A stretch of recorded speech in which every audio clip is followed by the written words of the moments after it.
Welcome to Mortified, the Friendship Quest, a podcast where two long-distance friends bounce media recommendations, all in hopes the other will like it. I'm Aaron. And I'm Whack. And this week, we discuss fatherhood and fate in the 2007 DreamWorks animated comedy, Shrek the Third. Before we pawn off our responsibilities on a teen, remember you can help us on Mortified the Legitimacy Quest by subscribing to us on YouTube, iTunes, or Spotify, or following us on Tumblr at MortifiedPod. Leyla. Aaron. What's your stance on dads? Famously, I have two that suck. Yeah. So, one of them has passed away, and the other one is still in Baku somewhere. Mm-hmm. Fair enough. Mm-hmm. Yeah. My relationship with my dad is pretty good. Congrats. But yeah. That is vanishingly rare in the circle of people that I run with, which is in some ways sad, but it's all right because we're talking about breaking that cycle of trauma today with an unlikely father figure, or perhaps a daddy figure. I'm of course talking about Shrek. Of course. Leyla, this is the one that I think I've had the most trepidation towards. And do you think that has been accurate as like a feeling?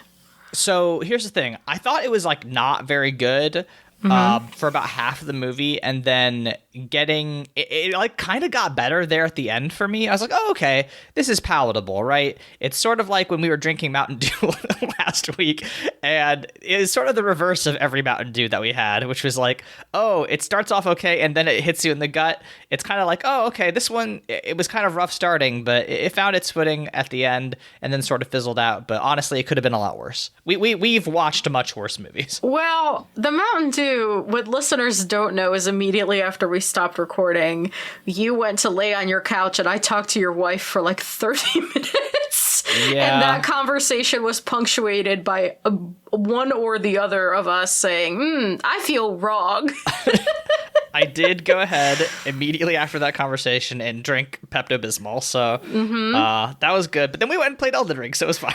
Yeah, which is what we've been doing for 3 days straight. But yeah, I agree. I think that I thought the beginning of this movie was really, really strong, and then it petered out, and then towards the end I was like, okay, this is fun.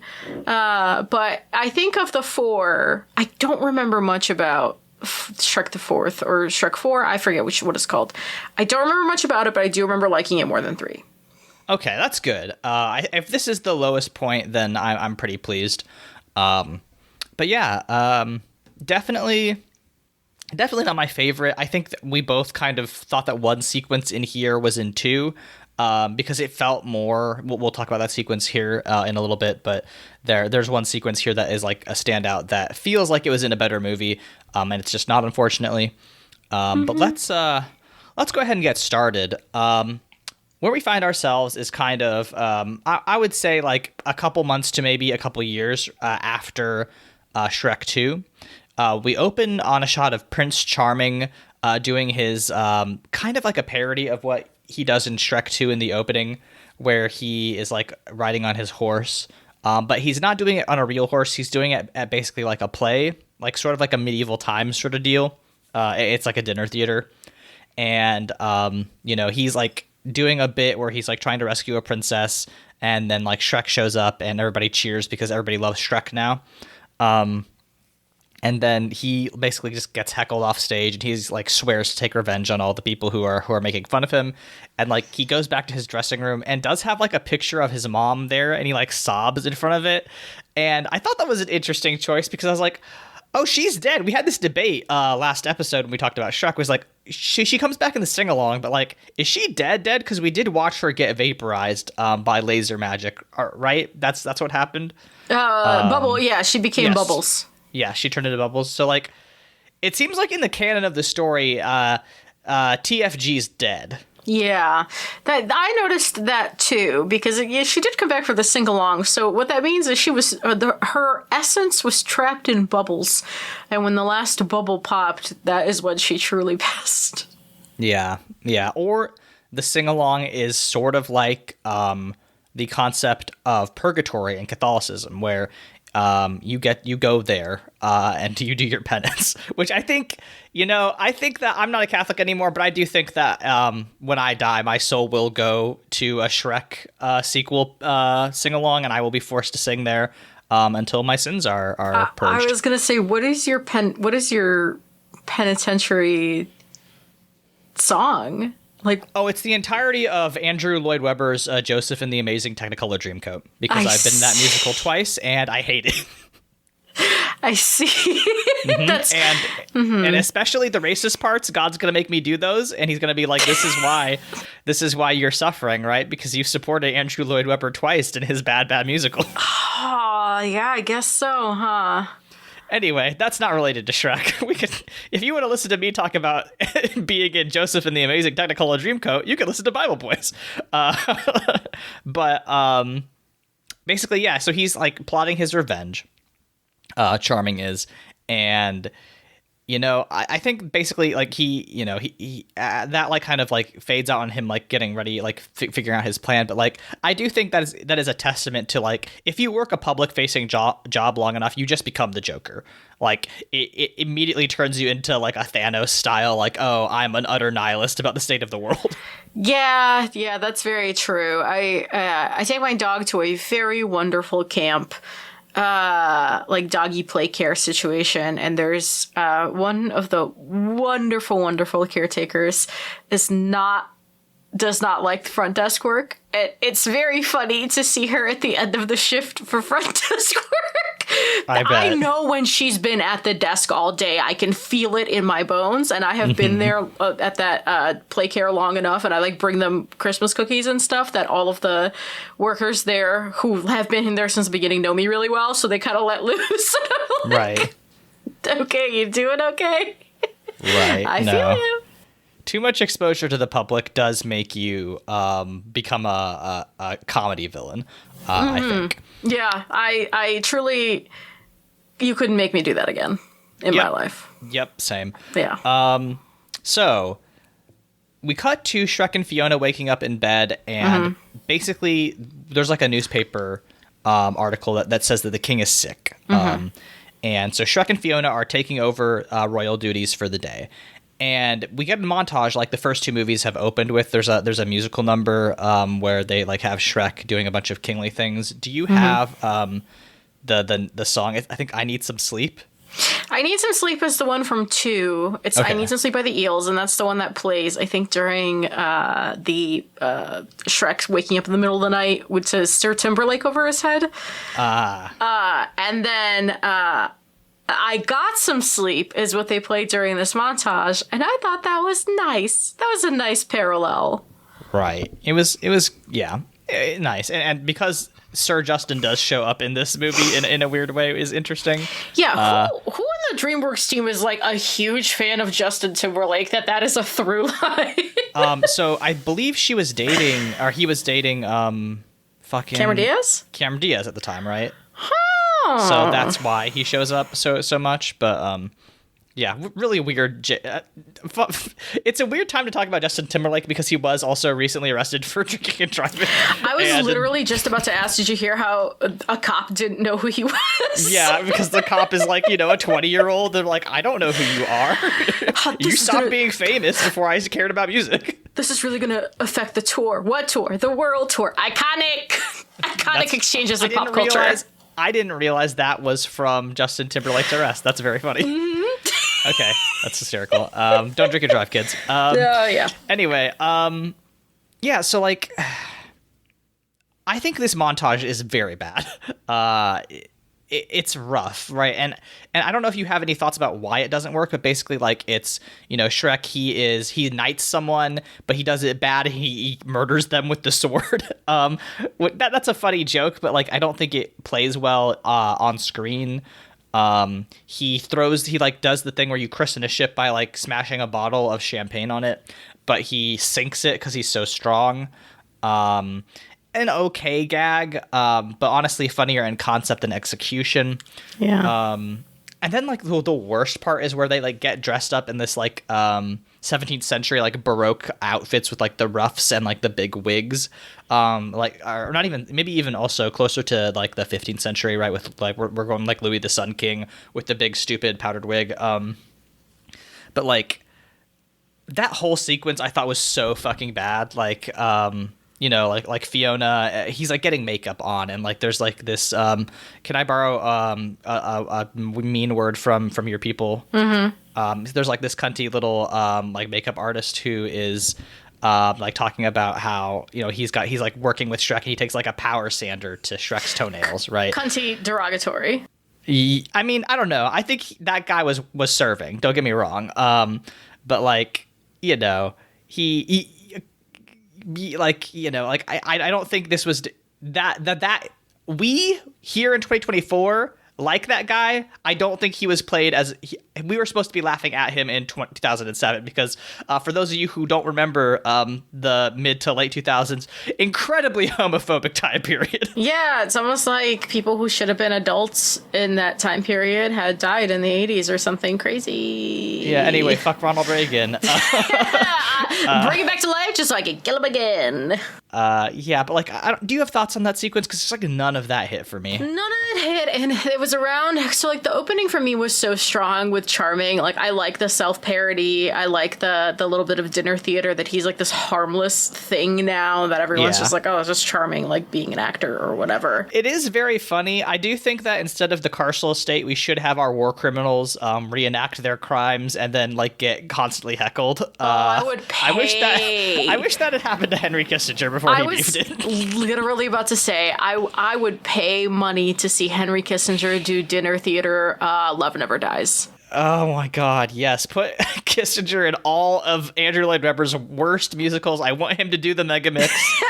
I want him to do the roller skates in the stupid horny train one. Oh my God. That's the punishment, is when the bridge gives out and they fly down 15 feet.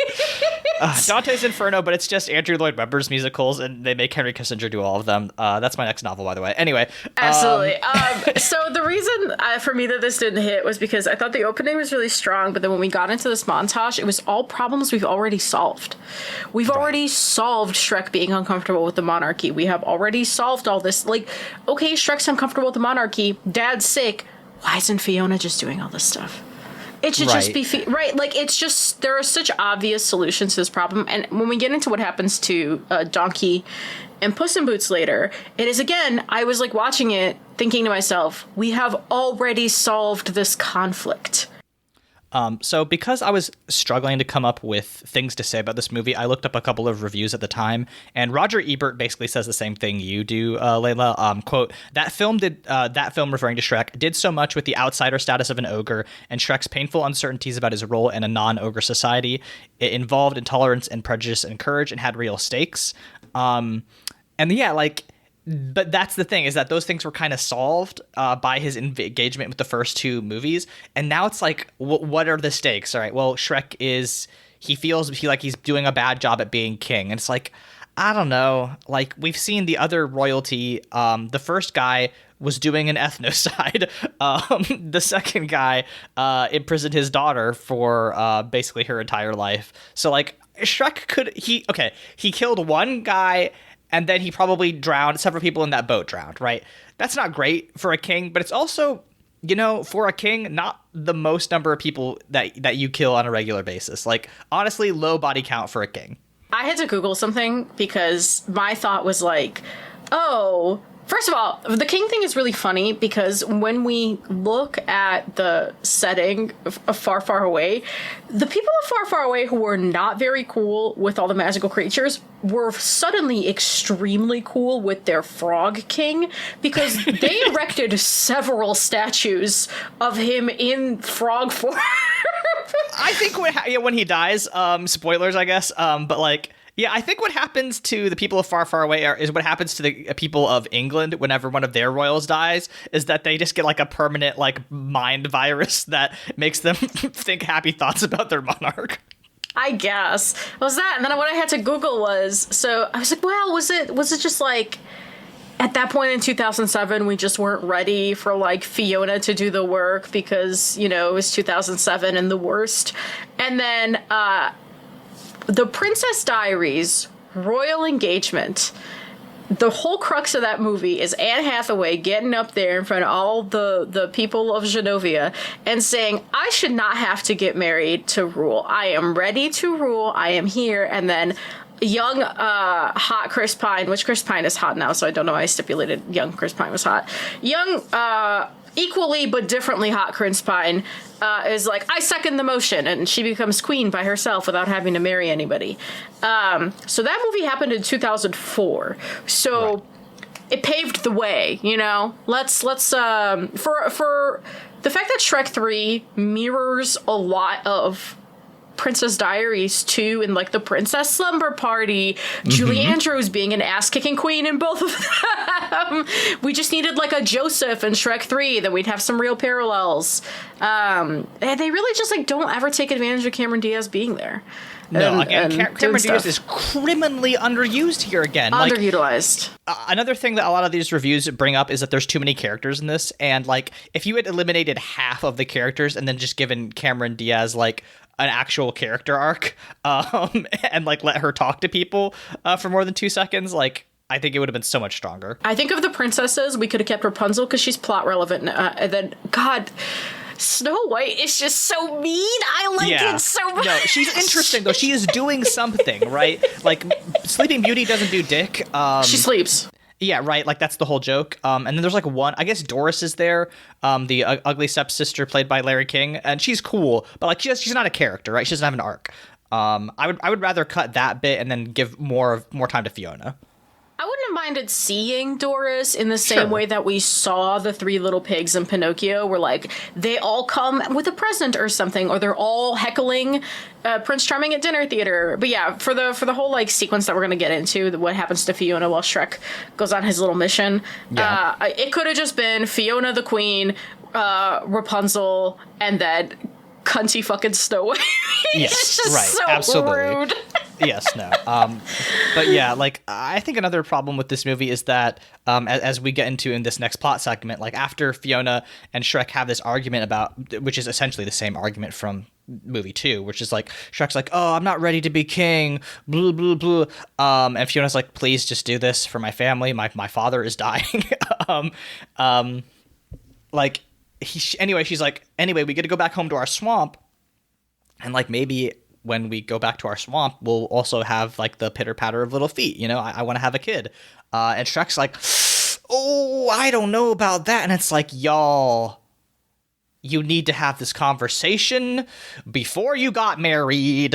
Listeners, if any of you are in a relationship and you're like, damn, this is going really well, I could feel this going into the long term, or you're in a long-term relationship, have this conversation. Have it. Get it out of the way. You know, I pitch myself constantly as single and available for werewolves that might be listening. If you're over 6'2", and you're in the woods and during the full moon you turn into a wolf. We've bleeped my phone number several times on this podcast before. But I'll tell you right now, I do not want to have children of my own. See, there we go. Now you know. And that's a crucial part of a relationship that could be a deal breaker out in the open. So maybe have this conversation. I feel like we watch so many movies where this is a problem. We just watch too many heterosexual rom-coms. That is the thing, right? We watched a startling amount of films that are from the 2000s specifically, in which this was like constantly a plot point and constantly a huge pain in the ass to have to deal with. It's always the woman wants kids and the guy isn't ready. I feel like it's the woman wants kids and the guy isn't ready kind of like turned into the dadification of the 2010s, where like all of the media is about sad dads, especially all the games that came out. I'm glad that you brought up dadification, because I was like, this predates God of War 4 by 11 years, but it's the same essence basically. Yeah. Anyway, but yeah, when they have this conversation, it's like, y'all should have fucking talked about it. But before they can like have this argument further, they're summoned to the king's bedchamber. The king, who is a frog at this point, is dying. And this is actually a pretty funny sequence where he has to take like 3 or 4 takes before he finally does beef it. Basically, like, in his last conversation with Shrek's like, he's like, Shrek, you have to be the new king. And Shrek's like, oh boy, I don't really want to do that. And then the king is like, well, I guess there's one other guy. His name is dies. comes back to life after like 10 seconds. He's like, it's Arthur, actually, dies again, comes back to life, and then they're like, hey, are you good? He's like, okay, now I'm gonna die. Dies, and then they have like a full like minute-long funeral sequence in which they sing Paul McCartney's "Live and Let Die." A choir of frogs sings that. Yeah, which that franchise has made it when they're paying McCartney license fees. Yeah, so like, listen, shout outs. This movie made a lot of money. It wasn't quite as profitable as Shrek 2, but still like one of DreamWorks' like highest grossing films of all time. So yeah, get that money and spend it. Why not? Yeah, basically, so that's the conflict of the film, right? Shrek is like, okay, I don't want to be king. I know the name of the guy who could be king. I'm gonna go out and find him. I'm gonna take Puss. I'm gonna take Donkey. Donkey, fucking father of the not year, I hate is Donkey like, so much. Donkey goes to his hot dragon wife and is like, oh honey, I know, the kids are here, whatever, but Shrek needs me. He can't function without me. And he goes. Shrek did not ask him to go. He has 5 children. 5 children. All of them are named after produce. Listen, Donkey as a character is a bad person, but Eddie Murphy's performance in this does really add some. It makes it. He's actually one of the few funny people in this movie. So thank you, Eddie Murphy. Shrek has a nightmare dream sequence that we'll talk about later, where the last thing you see is Donkey with a baby ogre's head that turns around to stare at Shrek and just says "Dada." In that Eddie Murphy that's the only thing that made me laugh. Yeah, no, it was really good. This movie made me laugh a decent amount, not nearly as much as the first ones, but yeah, Eddie Murphy really bringing it home here. There's another sequence like where when they're getting all of the like they're getting ready to go off on the boat to go to where Arthur lives, and Puss in Boots is like saying goodbye to all the cats at the port. And he's like, "Oh, you were the love of my life, and also you, and I'd like to get to know you, honestly." And it's just like, "Oh, you motherfucker." I love, like, in real life, that is the perfect example of somebody I wouldn't want to know in real life, but a character that I just love. Right. Like a character archetype. I love that, like, shitty playboy. It's just fun to watch. It's just a good time. Yeah, no, it's fun, and Banderas has a good time with it. So, like, I'm glad that these two characters are here because, while, again, I don't know that they're used as well as they were in the second one, they're still doing a pretty good job. But here at the very end, as Shrek is sailing off, Fiona yells to him from the dock, "Oh, hey, by the way, I'm pregnant." And Shrek's like, "Oh, I love you." And basically implying I love only you, which is like, wow, man. Whew. And we'll talk about what happens next, because Shrek's reticence to be a father is like a thematic, through line throughout this entire movie. So we'll talk a lot about it. But like, man, the thing about Shrek is that the whole point of the first movie is that he is fundamentally a good person, right? Like, he is mean and he wants to be alone, but he only lashes out because like people don't take time to look and see who he is on the inside. And like his whole deal is like being a genuine person, and like kind of, even his own like gross ogre way, he's still like a decent dude. Right. And this movie absolutely punts that concept out the window because he's a deadbeat. He's like, I don't want to be a dad. Ooh. Yeah. Oh boy. And so so they it's just this is annoying because this didn't have to be the plot. And yet it was. It could have just been more hijinks. But everyone's like, well, they're married, so you know what the old ball and chain wants now. She's going to want babies. I will say Puss in Boots' sex talk. He should have finished it. Let him finish. We'll get there. So before that happens, we come back to Charming, right? Right. And I forgot. He goes to the fairy tale tavern, and this is another like key thematic point in this movie, is that there's all the like fairy tale villains there, right? There's Rumpelstiltskin, there's Captain Hook, there's the evil queen, there's it's not Geppetto, but it's like the guy who was exploiting Pinocchio's labor. I don't know. His name is just like Old Puppeteer in the credits or something like that. But like, there's a specific name in Italian that I don't remember from our Pinocchio trilogy.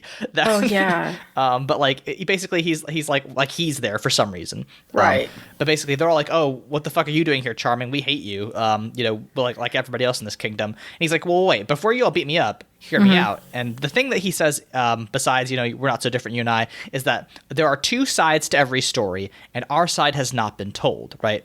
And I'm thinking about the 2010s, right? Or not the 2010s, the early 2000s. Wicked also in 2004, right? This is a very Wicked thing to do, being like, oh, okay, yeah, let's tell the bad guy story, right? And this becomes like, a third theme. If the first two themes are fatherhood and running away from responsibility, the third theme is, telling, who gets to be a protagonist and telling the villain side of the story. And basically he convinces everybody like, hey, we have a chance to, be in charge and be, the authors of our own narrative, right? We have been relegated to the status of antagonist and, we deserve a chance to seize narrative control. I think that's probably giving that story way too much credit in the way I described it, but, do you have any thoughts about this sequence? I would say so.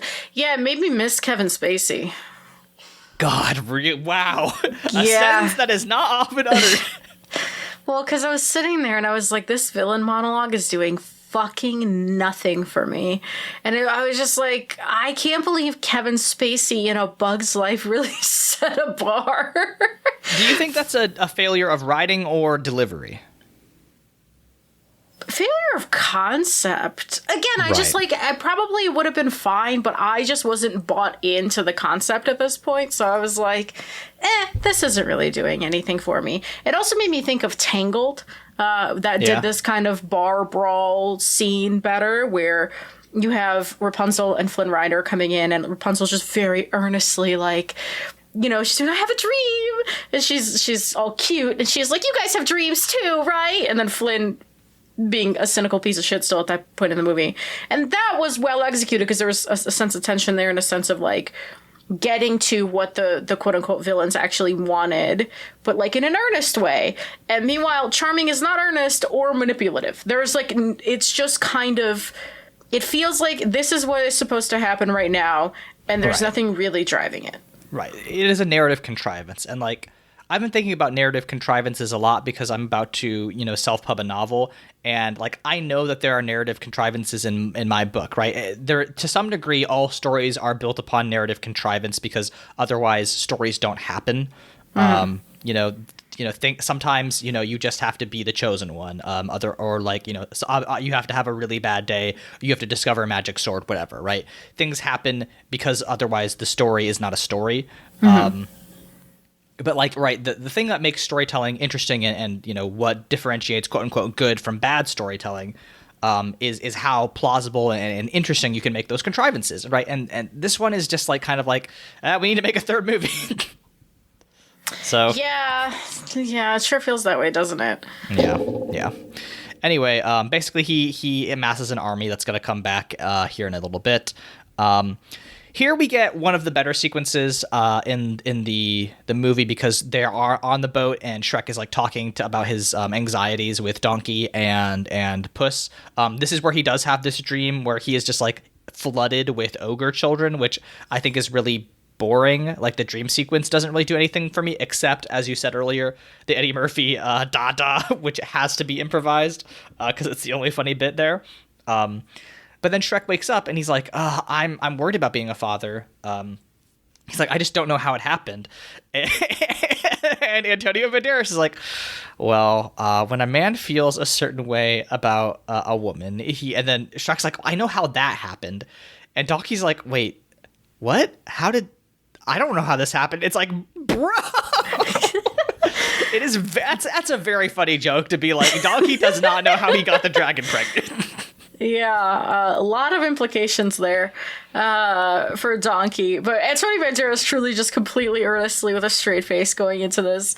That train sequence could have been better utilized because as we learn later in the movie, it's not that Shrek doesn't necessarily want to be a dad. It's that he is concerned he's going to do a bad job. Actually, I think it's this scene where they like openly discuss that. Right. But the dream sequence is just like, oh no, there's too many children. I'm overwhelmed by children, rather than following Shrek and like one baby and then having that baby go to like a Rube Goldberg machine of danger. Right. It's not Shrek taking the onus of like responsibility onto itself. It is like, oh, it is the babies that are coming into my space, right? And that is a completely different, like, it's sending two completely different messages, right? One is I'm going to be the one that screws up versus the babies are screwing up my personal space. And like, as somebody who does generally want children and like is worried about that, like, I know that when I have kids, it's going to take all of my time, right? And that is just a sacrifice you make as somebody who wants to be a parent. You have to kind of admit, like, all right, some of the stuff that I care about is going to have to go out the window, right? But like, that's what you do when you're a parent, right? And you can't be shitty about that. You can be upset and you can miss the time that, you can wish you had more time, but like, you can't be like, this baby, man, stupid baby. If only there was some way I could not have this baby. Like, it's bad. It's no good. Yeah, it's... all right. Then anyway, they go find Arthur. Real quick, on the subject of interspecies crossbreeding, Roger Ebert does have a batshit paragraph from his review. Quote, interspecies reproduction is so common in Far, Far Away that it makes irrelevant such questions as whether Kermit and Miss Piggy ever had sex. Remember that the dragon and donkey fell in love in the first film. For someone like me who has never understood how birds and snakes do it, thoughts of their marital adventures boggles the mind. Hey, Roger? Were people asking about Kermit and Miss Piggy? There's a link in the review, so I guess, but also, like... Obsessed. You didn't have to say that, dog. Obsessed. We really lost something when that man passed. Yeah, listen, he was brave enough to raise the question. Fucking salutes. Shout-outs to Roger for being brave enough to be like, man, I do kind of wonder a little bit about how Donkey makes love. Anyway, they finally make land at it's Worcester, right? Or sure. I don't respect Britain enough to try. Right. Well, they make a joke, right? They're like, Donkey's like, oh, this is Worcestershire, and then Shrek is like, no, it's Worcester, or something like that, and Donkey's like, oh, like the sauce, and it's like, all right, sure. Sure. But it's a high school, right? It's Worcester High School or whatever, and excuse me. Basically, they just do a bunch of like jokes about high school, but in like fantasy. So like, they're like two dudes fall out of the carriage, and they're like, oh man, don't use up all my frankincense and myrrh, dog. It's like, all right, you get one weed joke, and you know what? They didn't do more, and it's like, okay, I respect that, right? They at least restrained themselves. I think if this movie takes place 5 years later, this is all weed jokes. Seth Rogen is actually in this movie as a voice actor, so like, I'm glad that they didn't go too far. But like, there's a lot of weird high school jokes. There's a bit where like a high school girl wants Shrek to take her to the dance because she's into college guys, and I was like, I don't know that makes the cut here in 2024. Not with Shrek as the protagonist, right? Because that man is 30. Yes, no, he is mid-30s. We have seen human Shrek. He looks like we would maybe hang out with him. Right. Yeah, it's weird. I think of the high school stuff, it raises some questions about, because like both Shrek and Donkey seem to have gone to high school. They respond to the high school as if they've been to high school, which like, I know we're not supposed to take the world seriously, but like it is a weird joke to make, to be like, oh yeah, Shrek, not because later on Shrek gets into like his tragic backstory, and it's like, in between you being an ogre, did you have time to go to high school? I don't know, right? Like, I know this is nitpicky. I think I'm being nitpicky because like the movie wasn't giving me enough to work with. But yeah, I don't know. It's fine. It's a missed opportunity to have Shrek and Donkey cause mayhem because they don't know how high school work. Right. They could have done something more interesting. But basically, they break into a dare rally there at the end, and they find Artie. What do you think about Artie? Speaking of Justin Timberlake...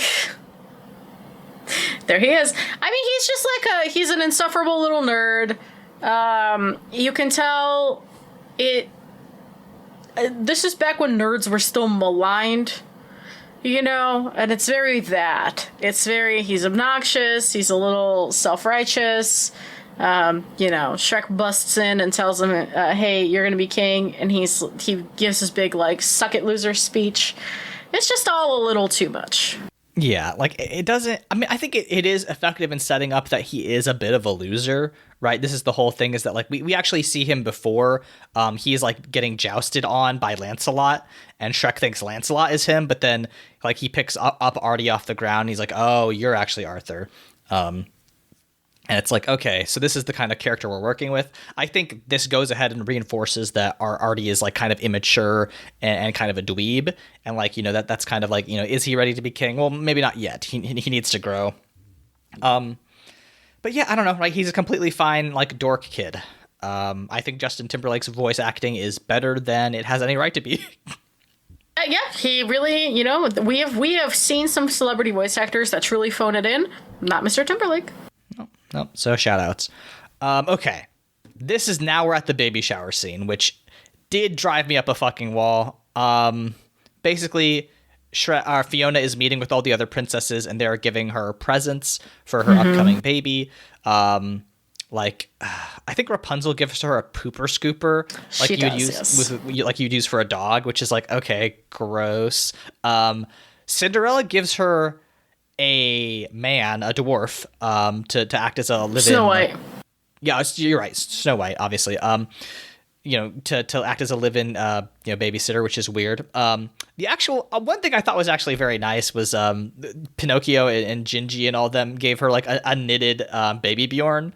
I thought that was very cute because they had Gingy in it. He was like, that was cute. That was cute. But then they get into this conversation about, what is life like after you have kids?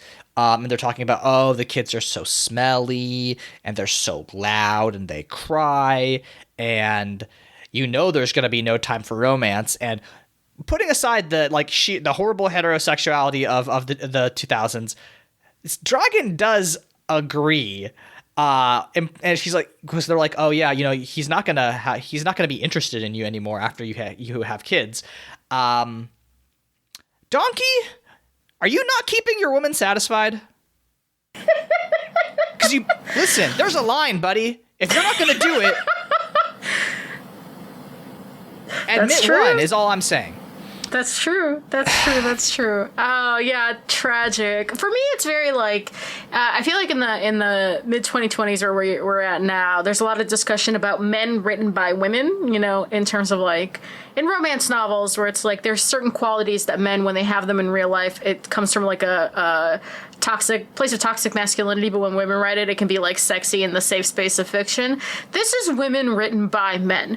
This is women parroting the talking points of dads in the 2000s, and hey, as a culture, we've just gotten better, right? I don't want to I don't want to say that every father who worked at DreamWorks was shitty, but culturally, it was very acceptable to be the old ball and chain, and my kids are taking all my time, even though they never actually looked after the kids half the time, Right. And it's a bummer to listen to, because you're if you're going to have kids, one, you should not be talking about your children like that. Two, your friends should be at least supportive enough to, instead of being oh my God, your whole life's going to change, to be hey, how can I help? How can I be a part of this change for you? Right. Yeah. No, it's frustrating that the discourse was there, and I think you're right. As bad as the current era is culturally speaking, we have come forward in some ways as far as what we expect parents to do. So I'm grateful for that. Anyway, I'm also grateful for the fact that there is a full-on invasion sequence that cuts off this horrible conversation. Okay. I have a question. Charming wants to be king of Far, Far Away. Sure. So why is he pillaging it? I mean, very bad strategy, right? If you're trying to establish a capital, right, a political capital, you don't want to destroy the fucking city because that's your tax base, right? That is a political figurehead and is also a tax base, right? You have to assume a significant portion of your populace lives there. It's a terrible idea to listen. Sometimes you have to besiege an enemy city, but this is an air raid, right? This is a attack to destroy. It's a very bad political and tactical maneuver. So you're completely right. Okay, because that was killing me a little bit, where I was like, you are trying to become king of this kingdom. Why are we pillaging? This is why he shouldn't be king. The funniest one for me was the Cyclops, or the guy with the I don't remember what his deal was, taking out the letters from the mailbox and taking the stamps off. That's really, that was the only. Like, yeah. Because they do a bit where they like change a sign to Hooters, which is like, all right, sure, fucking whatever. But yeah, it's very funny to think of the worst crime he can commit is unstamping the mail. That's a very good bit. Yeah, I like that a lot. That Cyclops is only in the movie for like a couple seconds, but he hits hard when he's there. Yeah, a comedic powerhouse. I'm always saying this. Yeah, so basically they're like, oh no, we're being invaded. We have to escape. The princesses. Oh, this is a thing actually that you brought up in your notes. Do you want to talk about this sequence where they use the secret door? Yeah, so I lumped this scene and the scene where the princesses kind of mobilize into Shrek 2 because it is structurally the same movie. But when Fiona opens the door to their secret hideaway, I watched this movie in theaters in 2007, so I was 13, 14 years old, and I just remember watching, it's a panel of the king as a frog. Again, as a frog, they had time to renovate the castle to put a frog door, kissing, like making a kissy face at the queen. And then there's like a horse standing to the side. And when Fiona moves the door, the horse butt moves to touch the lips of the Frog King. And that is the first time in my life that I had noticed art direction. And it was like so exciting to me, where I was like, oh my God, you could use the set to tell a story. That's crazy. And like, I think Shrek 3, Spider-Man 3, and Princess and the Frog are the reasons I went to film school. Listen, shout outs. Spider-Man 3 also comes out this year. Fun fact. So 2007, just very influential year on us. And then Tangled, or Princess and the Frog was 2012. I want to say 10. 10 or 12, one of those. I'll look it up, but yeah. So yeah, that was just a fun little moment. That was the first time I noticed like a cool little piece of art direction. I liked it. It was funny. Yeah, 2009, by the way. So still pretty close. So when was Tangled? Oh, it doesn't matter. Whatever. Doesn't matter. Anyway, but yeah, basically, some of the princesses escape, including with the Queen, Julie Andrews. But basically, Charming takes over. There's like a sequence where Gingy has like a flashback about his life, which I don't know, it just didn't work for me. It was weird. Yeah, he apparently was married. Yeah, sure. Whatever. That didn't do anything. Like, I think they could have made that funnier. If they had put Gingy in like a war, if he was having war flashbacks, I think that would have been very funny. They didn't go hard enough though. And then Pinocchio is like trying to obscure his lie by just like speaking in circles, which would have been funny if they had made it shorter, I think. Yeah, it got tiring. I did like that when one of the pigs finally caved and said where Shrek is. Charming says something along the lines of like, is that the truth or whatever? Or is that where he is? And then Pinocchio turns around and yells, no! And then his nose grows. I was like, that's nice. That's a good touch. I like that. Yep. But basically, yeah, he sends out a hit squad to capture Shrek because he wants to capture Shrek alive for his final performance. So we cut back to the ship. They're about to take Arthur. The rest of the main crew are about to take Arthur back home. And basically, Donkey and Puss start psyching him out because they're like, oh, yeah, well, you're going to have a royal taster. And Artie's like, why would I need that? And they're like, oh, because of the assassins. And Artie's like, oh, no, I didn't realize the dangers of becoming a political leader. And then basically they freak him out. Artie wants to go home. He and Shrek in a fight. Shrek tears the steering wheel off the ship. They crash on an island. And he has a big fight with Artie that culminates in him yelling, basically you will be a father, young man, or something like that. And then Artie's like, excuse me? And it's like, okay. I mean, a very heavy-handed way to show what Shrek's real anxiety is here, because he is kind of treating Artie like he's thinking he would treat a child.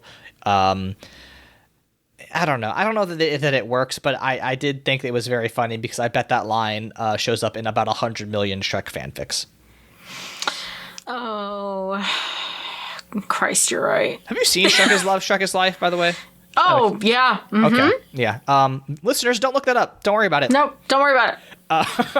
Anyway, on the island. Don't worry about it. Also, when I yell at you when we're playing Elden Ring, and an evil sunflower inflicts incredible blood loss to one of us. Yeah. Anyway, good game. Basically, they find this guy, Merlin, on this island, and they're like, oh, okay. This guy, comma, Merlin. Just really good phrasing. I mean, he's some fucking dude, right? Well, I mean, that's kind of the joke, right? In stories, right? Merlin is like the archetypical wizard, right? He is great and powerful, and is like the standard like long gray beard. Well, according to the BBC, he's a thirsty twink. Oh, yeah. I haven't seen that. BBC no. Merlin? Mm. No. I guess recommends to those listeners who are into that sort of thing. But like here, he is a hippie, right? That's his whole deal. He's like, oh, we got to go on a spirit journey, and like I don't know doing magic anymore. I give hugs, and it's like, okay. He's a crystal girly now. Right. And like, listen, as somebody who's married to a crystal girly, like I get it, but I think this is like a very silly, like, oh, this guy is all new agey. It's fine, but like I don't know. I don't think it's very funny. Married to a crystal girly, and I'm like 99% sure I see some of your wife's crystals in your background. Yeah, don't worry about it. But yeah, so like Merlin can teleport them home, but before he agrees to do that, he like says that he has to like help them sort out their conflict, Arthur and Shrek basically. So they all stare into a campfire. And Merlin's like, oh, what do you see in the fire? Shrek, of course, sees a baby basket. Sure. And then Arthur, he has this vision of a pair of birds, a baby bird and I guess like a father bird. And the father bird flies away, and then the baby bird falls out of the tree. It doesn't have any help. And then Arthur's like, okay, my dad left, which is a weird choice to make, to be like, oh, Arthur's a loser because he didn't have a strong father figure in his life. Well, it's like that, and it automatically, in order for Shrek and Arthur to bond in like a paternal way, Arthur has to not have a father, which is just a weird logical fallacy, because it's like, not necessarily. You could have a father and have a decent relationship, and then have somebody else who is like paternal towards you. And it doesn't, those two relationships are different, but they can both be there and be valid. Like if you have a good relationship with your grandpa, he is paternal towards you. That does not interrupt your relationship with your dad, in theory. I don't talk about gender a lot, but like, I do feel like I among us, I have an insight into men that might be applicable here, which is like, if we're thinking about, how the way that the women here are written, it's clearly they're women written by men. So we kind of assume this is a male dominated writer's room. I think that makes sense that the men who wrote this story would also be like, oh, the only way men know how to connect with each other is through having the same experience. And men are just terrible at making friends. Listen, I guess I'm terrible at making friends with other men in particular. That explains a lot. Listen, we don't need to get into that, but like, I think this is definitely a thing where like the writer's like, oh, okay, the only way that two men of different ages would bond is if they had like a shared, sense of loss, right? There are so many actual normal ways you can do this. But they did it in a kind of contrived, right? And of course, this is a thematic, they are taking the themes of the story, right, being like Shrek's fear about his fatherhood and Arthur's and Shrek's fear about responsibility, kind of weaving them together and being like, okay, this is how they're going to bond. Shrek shares a story about how his dad did try to eat him, which is weird because that was supposed to be like a racist thing that Harold said in movie 2 about how ogres eat their young, which is like a weird thing to make canon here in movie 3. Yeah, I appreciate the musical for just having his parents send him off. Right. Much cleaner. Just like, okay, they're just kind of not part of his life. Sure. I don't think the sequence listen. No, I don't think the sequence it hits as hard as it could, right? If they are trying to have Shrek and Arthur have a moment, this is a bit contrived. And the movie comments on that, right? They have fucking Merlin play some like emotional music or whatever in the background from his crystal speaker. It's dumb. I kind of wish that Merlin had something to do with the coronation. Like, you know what I mean? Like, I wish there was something else for Merlin to do where they had to seek him out on purpose as part of their quest rather than shipwrecking and accidentally finding him there. And then, you know, maybe not Merlin having this, like, very kind of ham-fisted, oh, you need to go on a spiritual journey because I can sense there's something wrong, but discovering that as part of preparing Arthur to be king. Right. I think that would have been a little bit cleaner, because this sequence did not have to happen at all. Merlin did not have to be modeled, sculpted, or rigged.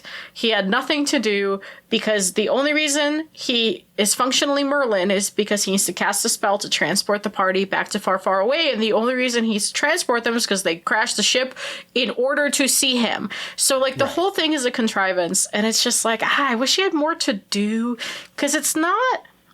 I don't mind the character. Like, I don't mind Merlin kind of Winnie the Poohing out in the middle of the woods because he had a nervous breakdown. I think that's a fun take on the character. Sure.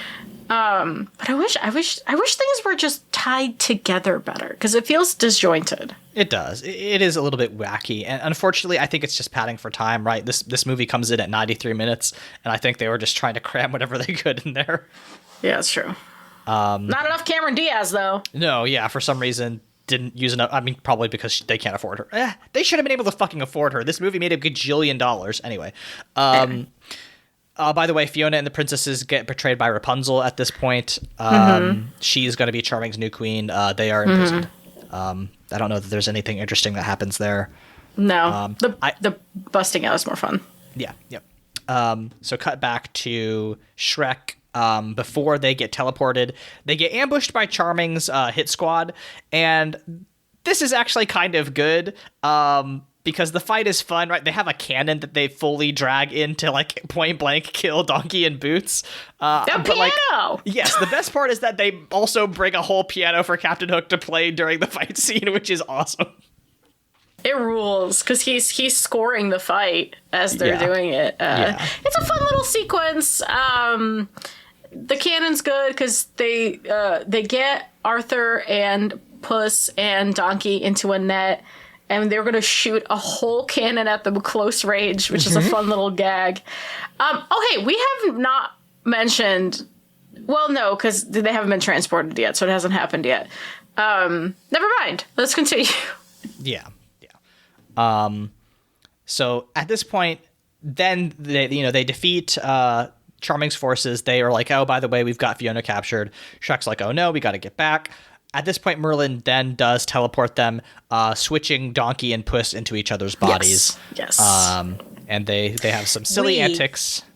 Have already solved their conflict of like disliking each other on principle. They did not need to Freaky Friday. The only funny thing that comes of this is that at one point, Donkey does lick Puss's asshole, which is very funny. It's just kind of a side gag there at the end. But otherwise, it doesn't really do anything. Do you know what Puss should have done? Puss should have gone and fucked a dragon. Yeah, hell yeah. Show Donkey how it's fucking done, you coward. For real. Antonio Banderas would never. He would never. Anyway, so this is the point where they do this is actually kind of a fun bit where I do actually think that this whole sequence does more for Artie and Shrek's relationship than like anything else that comes previously, which is where they are back in Far, Far Away. And there's like posters up with Shrek's face on it because he's going to be like the star in Charming's weird. In Phantom where they do Don Juan and the Phantom stars and then Christine is like captured. Yes, it's basically doing that. They're going to capture Shrek and then make him be in the play. But they have the posters up for that already. So when the guards come to arrest Shrek, Artie does this bit where he's like, "Oh, I'm his agent. Can't you see this man's a star? Oh, you've gone and upset him." And this is a fun sequence. I like this bit about a lot. Artie has two fun sequences. Is that one, and then when Merlin is like, "I don't know if he should help him," he's just like starts having a little teenage tantrum where he's like, "Oh, well, there's a really bad man about to do bad things to good people." I'm like, okay, Justin Timberlake, I see you. That's fun. It was good. That's a fun performance. Yeah, when Arthur is like being a dramatic, like doing drama and being kind of silly, that's really fun. I don't think when he's doing earnest speeches it's very good, but here it's really good. This movie had too many speeches. Yes, I agree. Shrek is he plays up being like an angry actor. The guards are like, "Oh shit, well, okay, I guess we'll take you to Charming." Shrek is taken to Charming. He is about to, beat the shit out of Charming when he is also arrested after some sort of confrontation. Here's another really bad, contrived, lowest point where Charming is like, "Okay, well, now I'm going to kill Arthur." And the Shrek's like, "Well, hey, don't kill him. He's just some fucking loser. I'm the one you want." And then this is where he reveals that Arthur was supposed to be in line to be king. Right. And then Arthur gets really upset. And it's like, Charming does say immediately before this, he tells Arthur to hold still so he doesn't make a mess. And he's got like a sword up against his throat. So it's like, I feel like Arthur would have kind of got that Shrek was doing a bit here. Or like very easy for Shred to like kind of wink and nod. Like the drama of this is so completely contrived. Yeah, it's nothing, unfortunately. But yeah, basically Arthur is allowed to be let go, and he's all sad because Shrek has called him a loser. It's like, all right, buddy, you didn't get your head chopped off. Sorry. Shrek is put in prison. It would have been more fun to see Arthur play into it, and like for it to become a fight between the two of them, and then that's how they incapacitate Charming. Sure. But Yeah, they have to have a lowest point, and unfortunately this is it. I mean, they have the same problem in Shrek 1, right? The lowest point is basically nothing, right? Yeah, it's a nothing burger. So, what are you going to do? Anyway, he leaves. This is where the princesses break out, right? This is kind of a foil to the scene of the evil people, asking for narrative control, where the princesses are like, "Oh, we're just going to wait around for a prince to rescue us." And Fiona's like, "No, we have to take control of our own destinies." For OG fans of Mortified, this is Drosselmeyer. This is breaking the control of Drosselmeyer and Princess Tutu, right? It is overriding the narrative. The master's pen and figuring out how to write your own story. And yeah, then Julie Andrews headbutts a wall twice. Good for her. It was great. I loved it. That whole sequence is pretty good because then they attack the castle, and this is where Snow White does Immigrant Song, which is genuinely very good. Yes, that is another one of the sequences that I kind of like smushed into Shrek 2. Me too.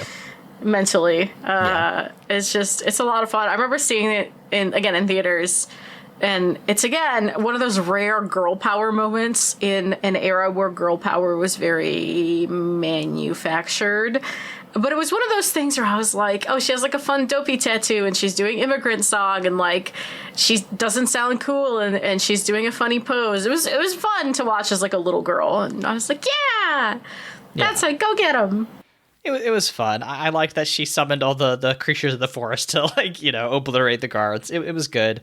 But yeah, basically all these people, converge to help Shrek. Donkey and Boots, for whatever reason, are able to escape, and they convince Arthur to come back with them. I don't remember what happens, but I don't remember it being interesting. Basically, they're just like, hey, come on. There's this bit when Shrek is in prison, and the Cyclops is there because he's like his prison keeper, and he's like, oh, well, I don't want to disappoint my daughter. It's take your kid to work day. And his daughter shows up and he's like, oh, I'm so proud of you, kid. And I think they're trying to use that as a moment to make Shrek care about children, which is very bad, I think. This whole movie is just very ham-fisted about the parenting. And then you have to ask yourself, who is this for? Who is this for? Shrek is a children's movie? Who is this for? That is also a sentiment I found in several of the reviews, that nobody, this is not okay. This is a kids movie that is not also a kids movie. There are so many, the anxieties of being a father are not ones that are ones that kids will identify with, is something that's identified in the New York Times interview or review. Quote, Shrek the Third already feels less like a children's movies than either of its predecessors. I just, it is so strange, right? Who is the audience for this? And the answer is Shrek has always been here's some stuff for the kids, but also here's some stuff for parents. And now it's fully hey, parents, we're going to talk about, isn't it weird how worried you were when you were about to be a parent? And it's I don't know. Who's to say? Who is to say? It's very strange. There's also one very funny bit that I want to call out before we get to the end. When Charming is practicing for his moment where he slays Shrek, he has an extra that keeps he's wearing a barrel, and Charming has a sword, and he keeps practicing his lines, and he slashes the extra with the sword every time, and the extra falls over, and they have to drag him off and replace him with a different extra each time, which I thought was a good gag. Yeah, there are some good sight gags in this movie, but God, I wish it was just tighter and better and not about fatherhood. Right, 100%. Anyway, now we're at the bit where Charming is actually rehashing that opening sequence. Right, he is doing the dinner theater. He's invited all of the land, but this time him and Rapunzel are doing their songs, their musicals. They're comically bad. And then Shrek comes on stage, and Shrek starts heckling him, and all the audience starts laughing at him, at Charming. And it's even when Shrek is powerless, he's still so charming to all the audience that Charming is powerless against him. And then Charming threatens to kill him, but then everybody shows up. Fiona shows up, Dragon shows up, all their friends show up, and then he just kind of calls in his army. And it's oh no, what's going to happen? And then Arthur shows up at the very end, and he does a speech about how you'll have to don't you want to not be bad? And the comparison I made at that moment was High School Musical. Because it's basically the first part of stick to the stuff or stick to the status quo, right? Where it's oh, I know that I'm an evil tree, but I always wanted to play the flute. And it's okay, this is how we're going to end this movie. All right, whatever. Yeah, I guess. It's if only they had broken out into stick to the status quo. I would respect this movie more. Here's the thing. They usually, if they had taken some shots at Disney here, maybe they could have added a little bit of punch to this movie. But because they have become a victim of their own success, they started getting real navel-gazy, and now they're just Shrek is so conflicted about his dick. Oh no. And it's all right, sure. So, yeah, Arthur convinces everybody to stand down. A big tower falls on Charming, and we don't see him die, but it's implied he's dead. And then he also stabs Shrek, but not really. He just stabs him in the armpit, in the space between his body and his arm. It's really dumb. It's so bad. It added nothing. But it's fine. It's all fine. It's all fine. This is the low point. Yes. does anything else happen here at the end? Artie accepts the crown. Shrek and Fiona go home, and they start raising their 3 kids together. And Shrek is like actually a good father, I guess. Mm-hmm. There is a bit where it's like, oh, Shrek and Fiona are like, all right, the kids are to bed. What are we going to do now? And they look at each other all horny, and then they fall asleep together because they're too tired. And like, okay, sure. Sure. One final gag. It's fine. It's whatever. Mm-hmm. We did it! I like how right before recording we were like, oh, this will probably be a short one, full hour. This is what happens when we don't like a thing, right? We're like, okay, so I just reblogged this from the Mortified Tumblr. I'm going to go back and fucking find this post because it's very relevant to our conversation because this happened with Undertale. It happened with fucking ants. But whenever we say a thing that we don't like, let me find this post, opening up my Tumblr app right now because it's so relevant. Follow us, mortifiedpod.tumblr.com. Okay. Movies like Keith Richards at Tumblr says, if I'm in the group chat going, this shit is so bad, you know I'm enjoying the movie, and if I'm in the group chat going, IDK, it's made well, it definitely has some interesting elements, it's probably excellent if you're the target audience, maybe if I watched it again, I'd feel differently, you know I'm having the worst fucking time, that's this podcast. It really is. It's God, whenever we just because we're so determined to give things a fair shot and engage with them on the way that they're meant to be engaged, that it's when our brains disengage that we start to get more involved in the like mechanics of engagement. It's terrible. Right. And I think God, Fast X2, please come out. God, we need a smooth-brained good time so badly. All right, I don't think we've got a Mortified marketing minute. We've already gone on for over an hour. Can I, not a marketing minute, but can I pitch a Shrek sequel to you or an idea for a Shrek sequel to you? Yeah, sure. So if this one is about Shrek's anxiety about fatherhood, which of your anxieties would you want a Shrek sequel about? I'm going to get real with you, Leyla. Okay. It's probably a prequel, and it probably takes place during the Crusades, because my biggest anxiety right now is the emergence of a Christian fascist state in the United States. So I bet Shrek Goes to War is the movie that I would make, and it would be not nice. Shrek fights the Pope, which, I mean, to be fair, a lot of the media that I produce is X fights the Pope, so... Shrek or Gingy? Yeah, it's probably Gingy, right? This is the Gingy War fights movie. The Pope. Yeah. Right? And it's just like him getting horribly wounded and seeing like all his fellow pastry people like get branded. Like, you know, there's it's like the Spanish Inquisition, right? You get like the Iron Maiden, right? Except it's on a gingerbread man, so it's funny. But it's like also horribly graphic. Yeah, crumbs everywhere. What's your Shrek sequel? Oh, well, okay. We don't need a climate change one because Promare is my climate change hope They movie. already did it, yeah. They did it, yeah. Nothing will ever top it for me, so like we don't need it. I think maybe then, and then Shrek 1 kind of tackled my Christian nationalist state anxiety of having to mask my identity in a state where I am privileged enough to be able to pass for a straight woman. But it would still be uncomfortable. And, you know, that's not great. But so I guess what I'm left with is kind of like a Shrek Final Destination. Oh, hold on. Because I am really nervous about road accidents that are severe and also not my fault. Mm-hmm. So...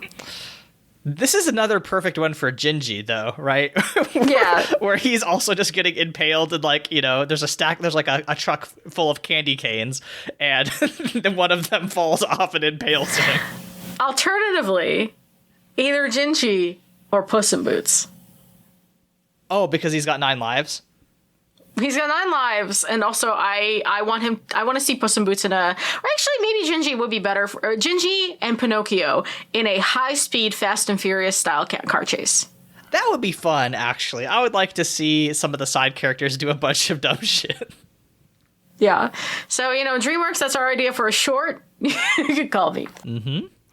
when we are not pitching absolute motherfucking cinematic gold, as we always do on this podcast, where else can we be found on the internet, Leyla? You can find me at LEYLSES on Blue Sky and Tumblr. Don't expect anything from me. I'm playing Elden Ring, bitch. What about you?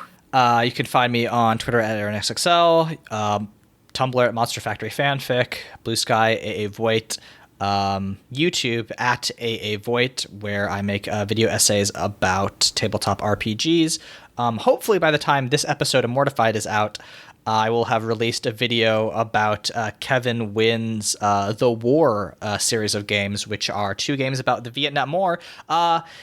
Completely different tone from this podcast. If you want to hear me talk about American war crimes, that'll be a serious video that I hope will be informative, but not fun. Definitely not going to be fun.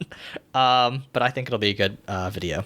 But yeah, our theme song is Obsolete by Keshco from the album Filmmaker's Reference Kit Volume 2. You can find more of their music at keshco.bandcamp.com. Leyla, do you have an idea for how we should close out this episode? Yeah, I'm actually going to... Usually we quote the property itself, but I think I'm going to quote Roger Ebert. And although I have been trained to accept talking animals, living pastries fail to engage me. Robert, you're out of your fucking mind. We'll see you all next time.